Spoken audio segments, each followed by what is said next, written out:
boredom has been killing me. The power went out a week ago, and I only left once. Over the last week I have come to two conclusions: I need to be very careful, and until I can find a way out I need to get a stable source of power. I've realized that every corner can shift, unless I leave something behind. When I wasn't losing my mind from boredom and existential dread, I spent time preparing myself for another expedition out there. Before the power went out I printed some manuals, so I know the basics of the sword. It's better than my gun, which I only have a limited amount of bullets for. I left this morning, with the power still out. After my last experience with the greenhouse room I decided to leave a spoon taped to each corner I came across. I taped one to my door and looked around. There was only one way to go, forward. Like the original floor plan to my building had ceased to exist. I set about walking, and took mental note of what I had. The gun was tucked into my belt, real secure. The sword had come with its own belt, so that hung at my waist just above my belt. I had some food and water in my backpack, along with at least 200 spoons and my flashlight/blacklight in my hand. I swept the ground in front of me to make sure that there were no footprints. That humming thing seemed like bad news. After 5 minutes of walking I slapped another spoon onto the wall, just to be safe. Then I kept walking. Sometimes nothing happening is the scariest thing possible. No ambience as I walked. No echoes. Not even anything on the blacklight. I kept walking in the dim hall, stopping every few minutes to slap a spoon on the wall. As I was walking I wondered what this place was.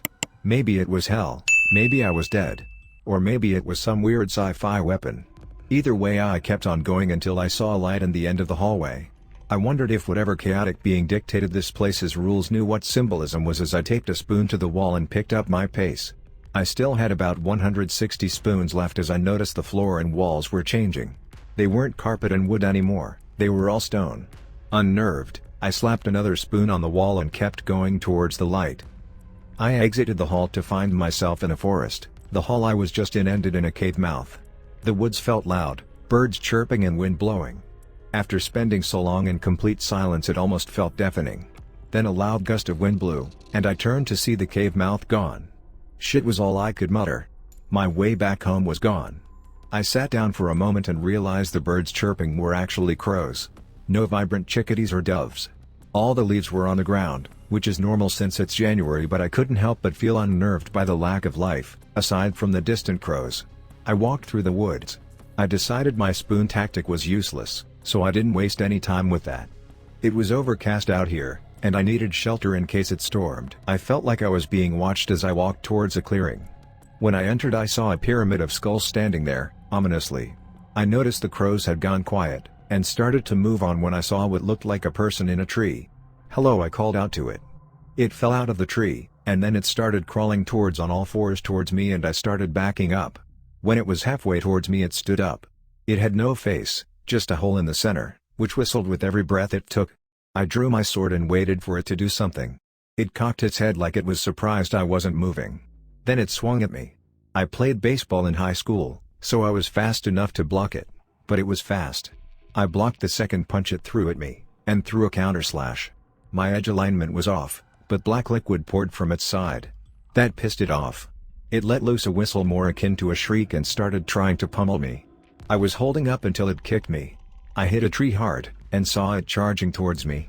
I rolled and grabbed my gun as it hit the tree. Turns out surreal demons can't handle bullets, but I'm pretty sure the kick bruised my ribs.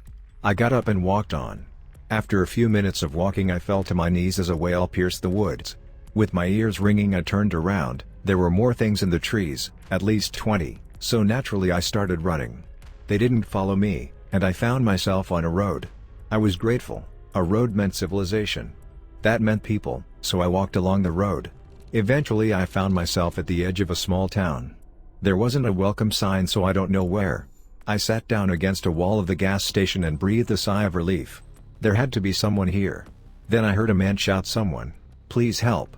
I peeked around the corner to see a young man running across the road. He fell over and a tall dark man in a white tuxedo walked up to him. "Please."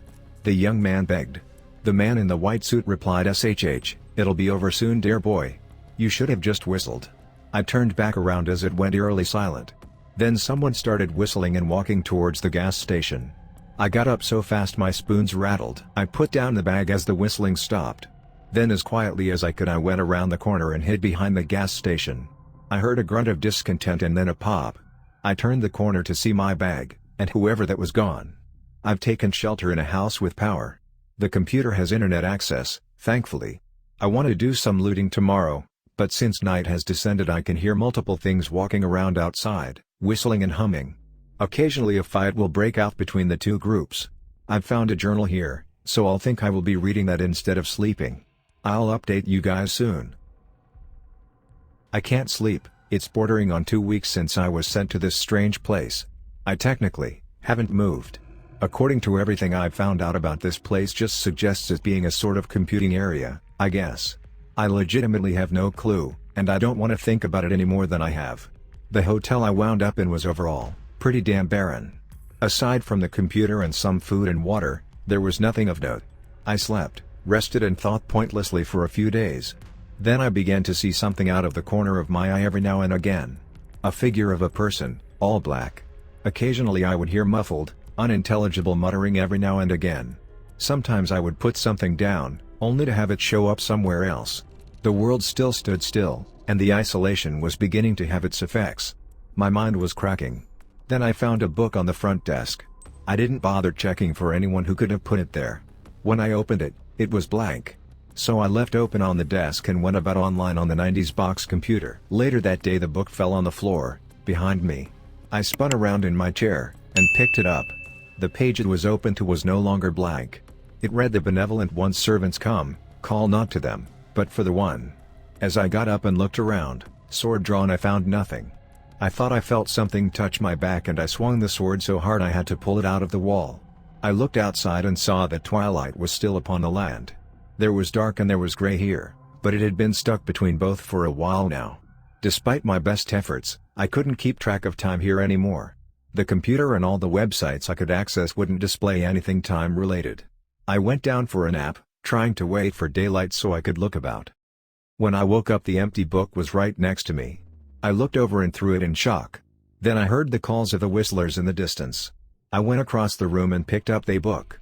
It was on a different page, and the text now read, "They all come for you." I decided to grab my stuff and leave. I wasn't safe here, so I may as well have been not safe and on the move. I picked up my stuff and decided to take the book with me. It seemed like it would give some forewarning whenever something would happen. As I walked out the door I heard every surface get knocked on violently. I ran outside and saw a black, misty figure start looking around inside the lobby. I ran down the road, praying it didn't hear me. After a while of running I slowed down and began walking.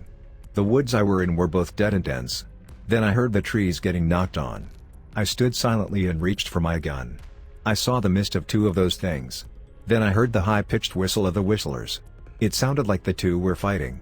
I decided to run for it. Instead I was tackled by one of the whistlers. As I fought to get it off of me the knocking stopped. It punched my gut, and I grabbed my gun. I shot it, and it fell on me. I lay there for a while as I felt waves of pain wash over me. Eventually I mustered the strength to push the creature off of me. I got up and kept walking. As I walked I saw things out of the corner of my eyes. I turned every time I saw one of the figures, but they would be gone when I looked directly at them. If I ignored them, they would creep closer. I didn't want to know what would happen if they got too close. I walked on for what felt like ages, until eventually I swung my sword at the small figure. It passed straight through it, and it disappeared with a hiss. Then the book fell on the ground in front of me. I picked it up carefully. The book was just in my backpack. I opened it, and the page I opened it to just said escape. Nothing happened for some time. I carried on the road, and kept the figure at bay whenever it reappeared. Until I saw a familiar car wreck on the road. I looked to the left, and sure enough there was the hotel. I had walked in a giant fucking circle. I decided to ignore the hotel and keep walking when I heard the whistlers. As I passed the hotel I saw them on the road. Their high-pitched whistling let me know that they saw me too. I drew my gun, and as they started to approach, there were 12 bullets left in my gun, and I took down 11 of the whistlers before I was out of bullets. There were 6 whistlers left after that, but they were much more cautious. The biggest one of them whistled at another one. The whistler that was called started silently lopping towards me. I drew my sword and waited for it to get closer. It jumped 8 feet up and the remaining 20 feet towards me. I rolled out of the way, narrowly dodging what would have been a fatal blow. I ducked as it followed up with a wide hook. I almost didn't notice the jab it sent for my chest, and I barely managed to parry it. I threw a slash at it. but it just dodged and tried to rush and wall me into a tree. I dived under the Whistler itself, and landed a cut on its back. It whipped around at a near unseeable speed, and I fell over dodging its blow. I rolled again as it tried to stomp on me, and again as it went for an elbow drop. Instead of hitting me, its arm hit a rock. I got up as it clutched its now hurt arm and let loose a screech-like whistle. I raised my blade, and as it threw its uninjured arm wildly, I took care to align my block right. The force of the impact knocked me on my ass, but I had goaded it into chopping off its own arm. It fell to its knees in shock, and I drove the sword into the hole that could be considered its mouth. It went limp. I almost relaxed when I realized that there were still 5 others. As I turned to face them, I hoped they would have counted losses and left. They hadn't. Instead, the largest one of them was approaching me. I raised my sword again. Adrenaline was one hell of a thing. It had kept me from feeling my injured ribs, which I think are bruised. But I wondered how much more time I had before the miracle drug wore off. When the large Whistler approached me, I saw it was scarred like hell. I figured Scar was a good name for it. Scar didn't rush in like the first one had. It was circling me.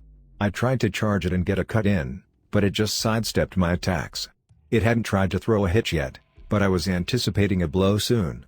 It did throw a punch, and I parried it perfectly, but it followed up with another punch, using the fact it was off balance to its advantage. I barely dodged that punch. Scar started pushing forward, and every time I blocked or dodged, I would be forced another step back. It knew not to punch too hard, and I couldn't get enough of an opening to counter-strike. I was so focused on fighting Scar, that I didn't notice the little figure until it kicked my leg out from underneath me. I had to roll to dodge a ferocious kick. I had no way out. I saw the book laying next to me on the ground. Its page read "Whistle" this time. As Scar went for the final blow of our fight, I whistled. I stopped seeing for a moment, and everything went black. I felt like I was being torn apart and felt an incredulous amount of nausea as I faded into unconsciousness. I woke up in my apartment. It's the same day I was sucked into that weird place. December 27, 2019. I feel like there's something watching me. I still have the sword, but everything else is gone. My apartment is also completely out of spoons. But aside from that, there's no evidence I ever disappeared, and was in a strange dimensional wasteland for 2 weeks. This will be my final post, as there's nothing I can find about this place I was sent to. I just pray if I whistle, nothing will ever come to me again.